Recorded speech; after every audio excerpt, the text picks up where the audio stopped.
Okay. Well, I might piss off a neighbor or two. So my partner, she says I put on a persona when I do YouTube videos, and that I'll get more people to look at my channel if I'm my usual awkward self. But I'm not just awkward. I'm a crab ass is what I am.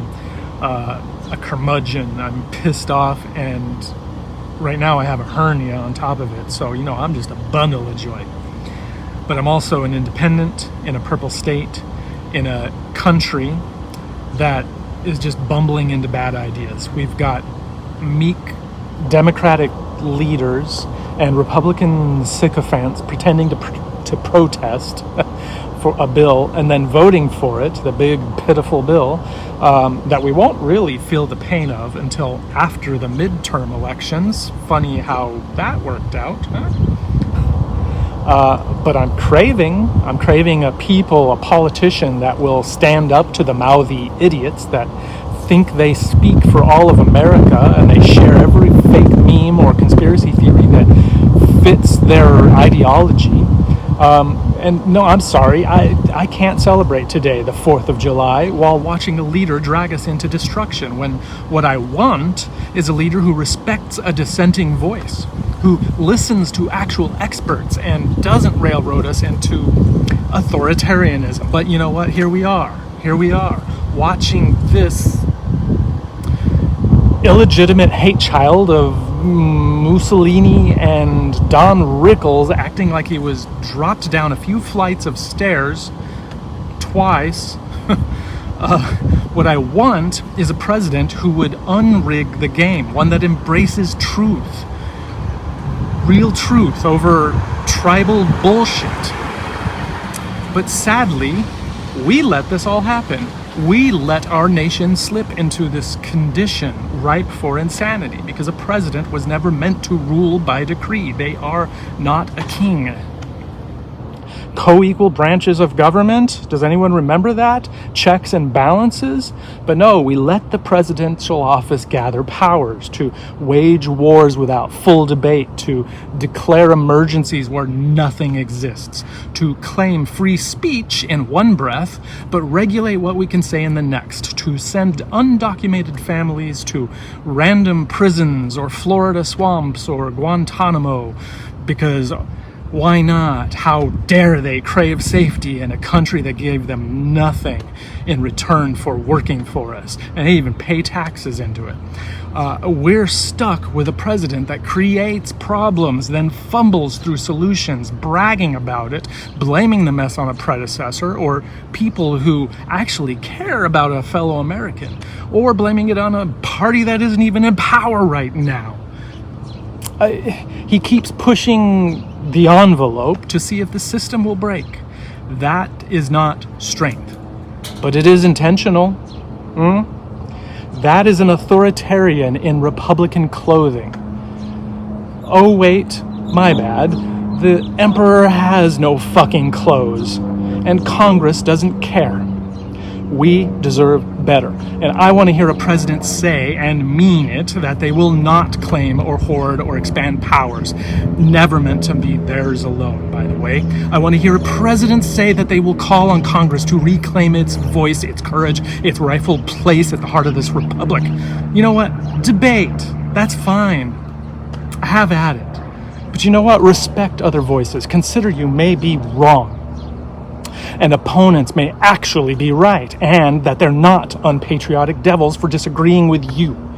And Congress, for fuck's sake, act with the strength and respect that our Constitution demands of you, not what the president threatens. I want our country of this era to be remembered for, not for the power or land that we held, but maybe for a democracy that we renewed, one that was balanced, humane, bold. I mean, hell, make it a beacon for the world, right? Not some ivory tower where this toad lives and hawks bullshit like trashy shoes and crappy American phones or meme coin scams.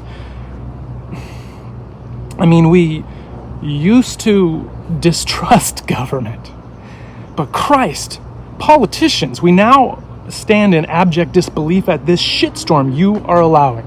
So, hey, everyone, maybe stand together, unite, fight for a government that does care, not just says it, but then tears down democracy by the day, by the hour, in honor of 4th of July. Yay, we signed a shit bill.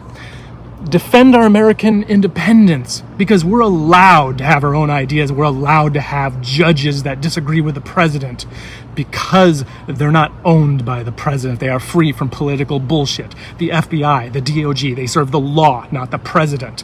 The military serves the Constitution, not the president. A Constitution that protects our right to assemble, to give him a piece of our mind, to tell government what we want, and that we're not happy. I want to hear a president demand that.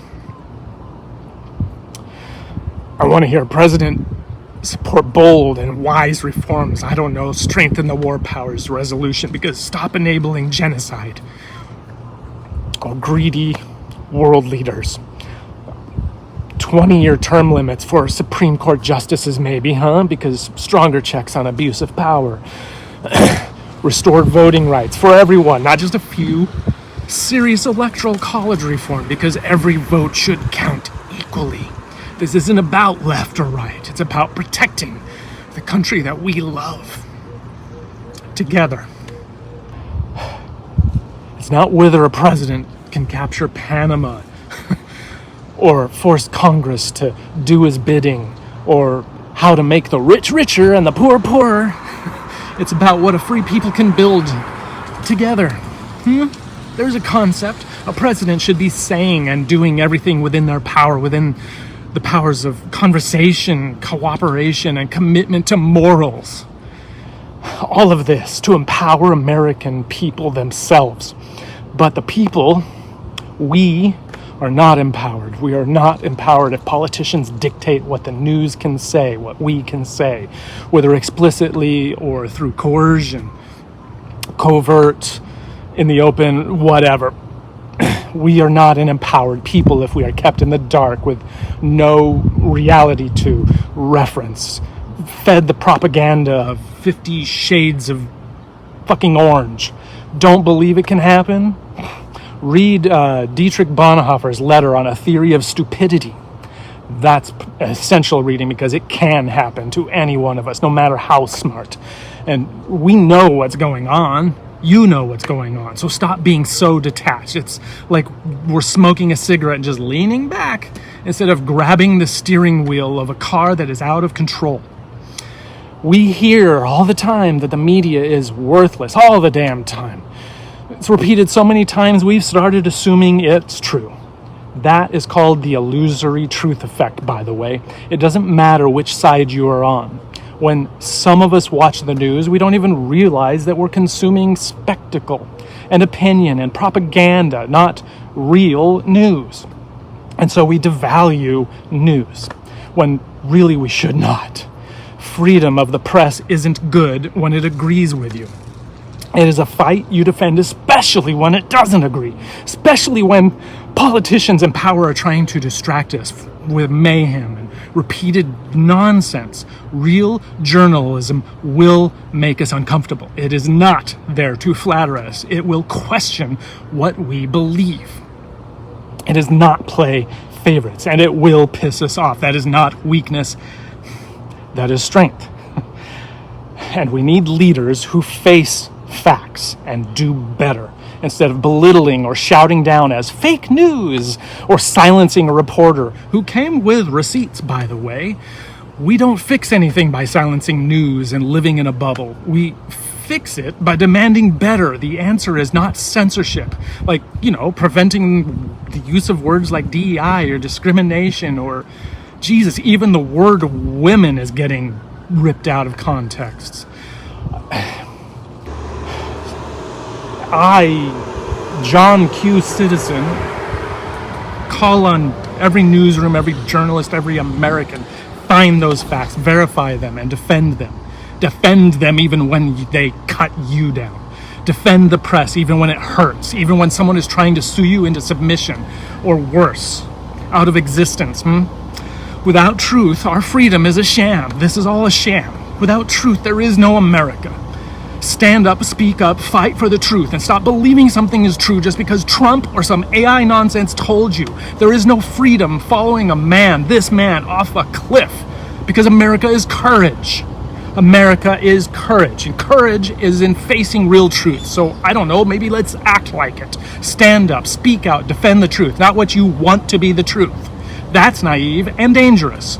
We're starving as Americans for compassion, for stability, but all we get is the banal cruelty of a tangerine tyrant and his cabinet of nitwits who keep trying to overwhelm us with insane actions or distract us with bombs on Iran. Which, by the way, is something that Congress, not a president, should decide. All of this so we don't see what's really happening in this United States of anarchy. Incorporated. That he's running into the ground like all his other failed businesses, and he and all his cronies, I think they truly think that we can be run like a business. But that business concept, I have to wonder, which business is the US of A? Is it one that underpays its workers or overpays the bosses, avoids taxes, and calls it innovation? Because right now we have a president who thinks he's America's CEO. He's firing people like he's cutting headcount. He's kicking families out of the country like they're bad for the brand. And he treats all of us, trade, people, like it's all a zero-sum game. And we all foot that bill.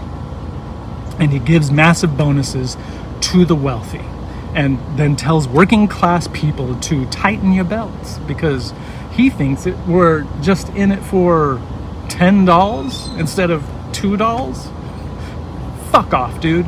Be grateful you even have a country, is what I feel he's saying. That's not leadership. That's a hostile takeover. That's economic vandalism by the CEO of Chaos Incorporated. Look, companies are designed to make money. Countries are designed to make lives better. A CEO answers to shareholders, and politicians answer to you. All of you, me. Not rich rocket men who have a seat at the table until they get a little too loony. Unless it's because they got a worm in the goddamn brain. A company can walk away from a problem because, oh no, it's too expensive. A government runs towards the fire. We help people even if it's hard, even if it's messy, even if it doesn't turn a profit by Q2. America is not a company. It's a community. It's a promise. It's a home. And I want to hear a president say, I won't be your CEO. I will be your president. And only until that term is done, because I honor this framework that we live in despite its flaws.